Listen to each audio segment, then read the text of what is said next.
It gives me great pleasure to see all of you here to celebrate a milestone in Africa's history. Before I explain why this is such a historic moment for Africa, let me take you back by about 65 years to be exact. On May 25th, 1961, President John F. Kennedy gave a speech to the United States Congress where he set a very ambitious goal. The goal was that by the end of that decade, the US would put a man on the moon and return him safely back to Earth. He estimated it would cost $10 billion over the next 5 years. And he asked the United States Congress to approve this budget and to pass various other bills to enable this goal. On July 21st, 1969, just 8 years later, Neil Armstrong set foot on the moon and uttered those now famous words: "One small step for man, but one giant leap for mankind." The US had achieved the goal 1 year earlier than planned. The vision that President Kennedy painted in that original speech in 1961 is what is called a moonshot. A moonshot refers to a big, bold, audacious goal that is beyond most people's imagination. In a typical moonshot, one will find 4 characteristics. The first is that the goal seems impossible at the time it is stated. Can you imagine, 65 years ago, setting a goal to put a man on the moon? It seemed like a completely ludicrous idea. The second characteristic of a moonshot is that achieving the goal requires a whole new way of doing things, because incremental changes on what exists at that time simply will not work. For example, at the time, there were planes with jet engines. But going to the moon wasn't just about taking a Boeing 747 and trying to fly it higher. Something new and radical would have to be used. Third aspect of a moonshot is that the mere pursuit of the goal leads to tremendous side benefits. For example, all the efforts to go to the moon led to massive investments in space technology and overall drove much progress in science and technology. And today, many things that we take for granted, like satellite TV, GPS systems, mobile telecommunications, and so much else, can be traced in some way by that goal to put a man on the moon. And finally, for moonshot to take place, large numbers of people have to be mobilized to play a role to make that happen. In sending just 2 men to the moon, thousands of scientists, engineers, astronauts, and other technicians gave their blood, sweat, and tears. The US Congress had to pass laws, and the entire nation, in fact, the entire world, was galvanized towards this single goal. I tell you this story because I believe that Africa needs moonshot thinking. We are so far behind the rest of the world that if we're to go at the same rate, we will never catch up. The world is not stopping anytime soon for us. We often talk about importing best practice from other parts of the world to Africa. But that's not going to cut it, ladies and gentlemen. We need new and improved ways of doing things that are bigger, better, and faster than the current best practice. We need new practice, not best practice. And that, in my opinion, is the only way we'll close the gap and eventually allow Africa to become a continent of prosperity and peace. So what we're aspiring to do with ALU is the kind of moonshot thinking we need in Africa. So let's take it through those 4 characteristics. First, as we said, a moonshot starts with a big, bold goal that seems impossible. ALU's goal is to develop 3 million leaders, innovators, scientists, entrepreneurs, all over Africa over the next 5 decades, with the expectation that these leaders will radically transform the face of Africa forever. We aim to create not just one of the top universities in the world, but one of the very top, not just one of the top universities in Africa, but one of the very top in the world. And if you look at most of the top 100 universities in the world today, virtually none of them were created in the last century. So definitely, I think we qualify on what appears to be an impossible goal. Second, achieving the goal will require a whole new way of doing things. So is that the case here? Our tertiary enrollment rate on the African continent is only 8%. And to the extent that people find a spot in universities in Africa today, only 50% of them graduate. Of those who graduate, only 45% of them are able to find jobs. So it's very clear that using the existing model is not going to work. So when I first saw these challenges, I initially thought it would be impossible to build world-class universities at scale in Africa. Where would we get all these professors from with PhDs that would be needed to teach? Where would we find the billions of dollars one would need for all the fancy infrastructure to be a world-class university? And then I realized that I'd been thinking about the problem the wrong way. Instead of designing a system around a resource that is limited in Africa, thousands of professors with PhDs, we should rather design a system that is dependent on a resource that we have in abundance in Africa, and that is brilliant students. So our breakthrough learning model that puts students at the core and enables them to drive their own learning and to learn from their peers, that, ladies and gentlemen, is the game changer here. And by bringing the real world into the classroom and having our students solve real African problems from day one, and by ensuring that by the time they graduate, they already have 1 year work experience under their belt, we can avoid many of the unemployment issues that are facing university graduates in Africa today. And better still, by embedding entrepreneurial thinking into every single student, we can ensure that they will instead create their own jobs and not look for employment elsewhere. And they will also employ all the millions that need jobs. So I definitely think we qualify in this dimension of an entirely new way of doing things. We are not just trying to use the old broken model. We're not simply trying to import best practices from the rest of the world. What we have done with ALU is we have invented the university of the future, not just for Africa, but for the entire world. 3, side effects. The launch of ALU, we hope, is going to stimulate a whole set of innovation in so many other ways. Just the mere fact of building campuses with 10,000 students all across Africa can result in entire new cities being built around the universities that will be centers of innovation and growth for the future.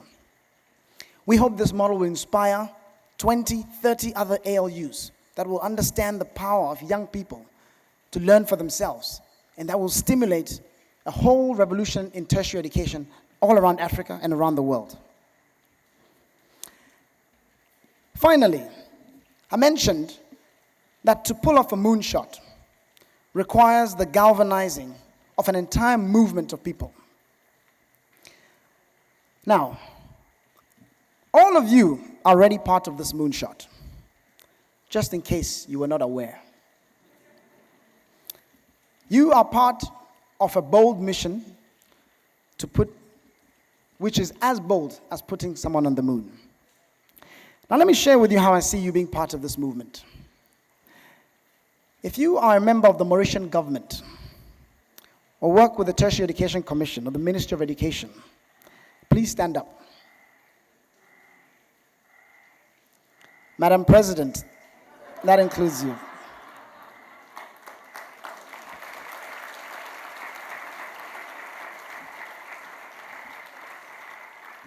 You are the enablers. Just like Congress had to pass all sorts of laws and give permits for the moonshot to occur, you too have enabled us by warmly welcoming us into Mauritius, by giving us accreditation, by giving us permits for our students to come from all over the world, to come and live here. We moved here with 40 staff, and in 2 months we had work permits for all of them.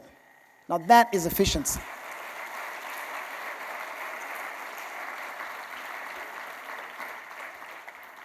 So thank you for your warm hospitality, and we hope you will continue to give us all the permits that we need to grow this institution.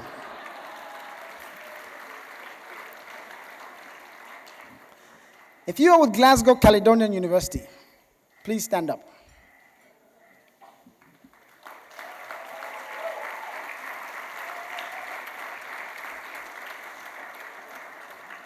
To put a man on the moon, Kennedy simply had the idea. But he needed experts to actually build the rocket. And so lots of aerospace companies came together to make this thing happen.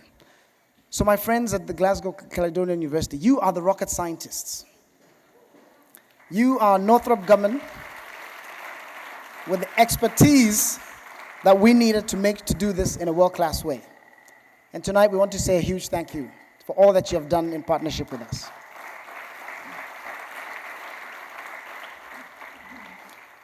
If you're an investor in ALU, please stand up.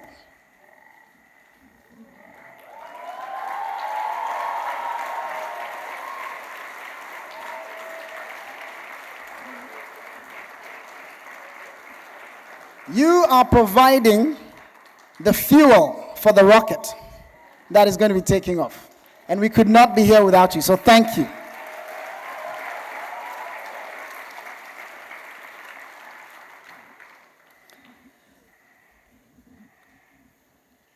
If you are a member of the Global Advisory Council, please stand up.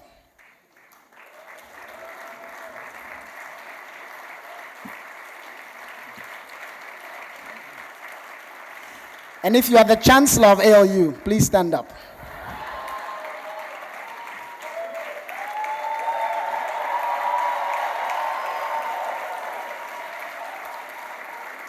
You are our technical advisors, helping us to navigate our way to the moon, ensuring that we can get there, opening the doors for us, making sure that all the resistance that had to be cleared to ensure that the moonshot occurred actually happened. And we thank you for all your support and advice to get into this point.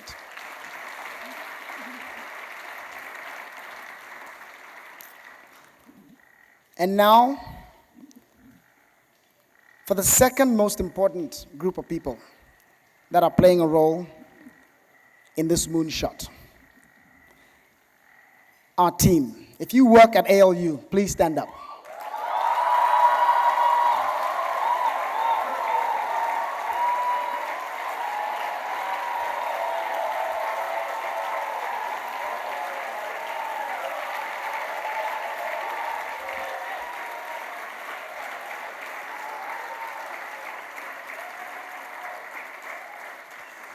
My job as the CEO of ALU is a very easy one. People ask me, how do you've got this huge plan, you're going to build 25 universities with 10,000 students and so forth. How are you going to pull this off? I said, it's not my job. I have the easiest part in all this. I simply stand here today as the representative of an amazingly talented group of 70 staff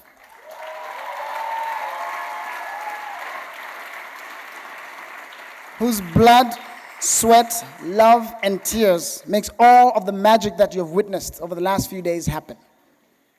ALU would be nothing but a shallow dream without all of your efforts. And I'm in awe of the work that you do every single day and the dedication that you bring to work every single day to make this dream happen. So I say a huge thank you to all of you.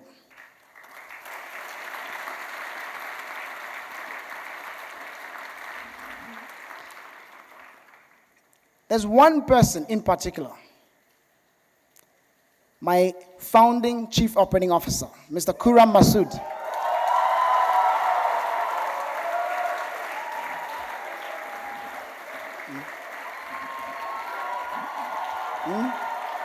Khurram.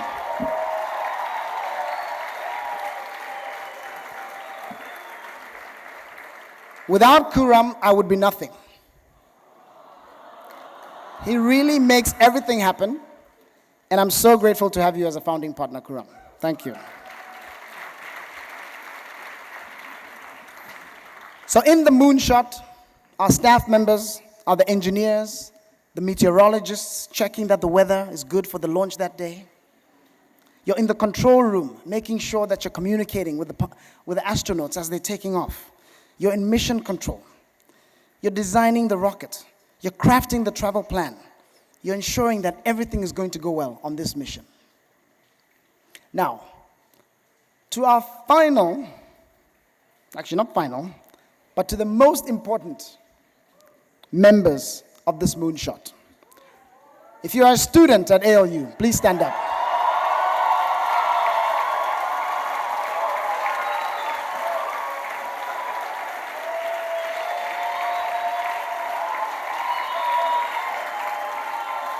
You are the astronauts.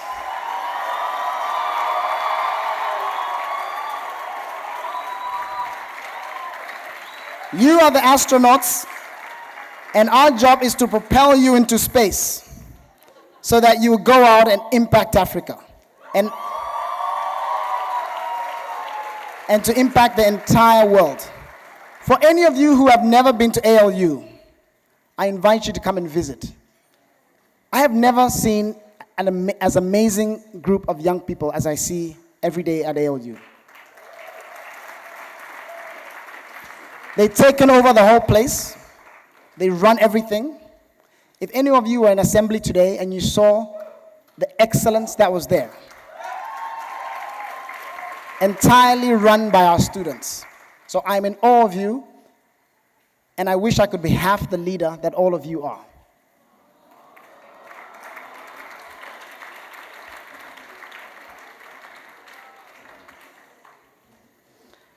To those folks who organized the grand opening, please stand up.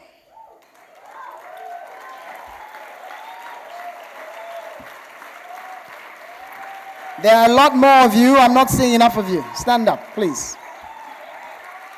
No, please.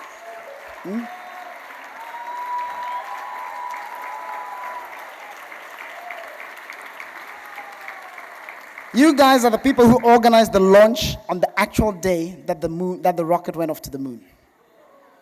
You made sure that on that day the rocket was steady.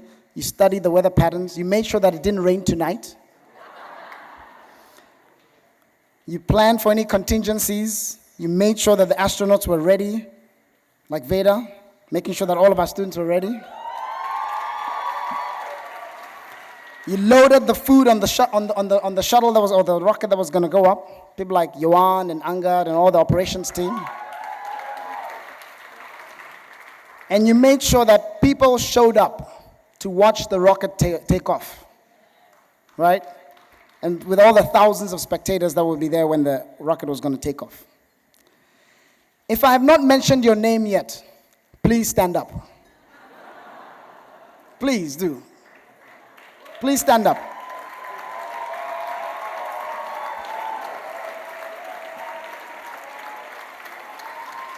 Mr. Swaniker, please stand up. Please stand up. All of you, in some way or form, I see my mother over there. My mother, she didn't stand up.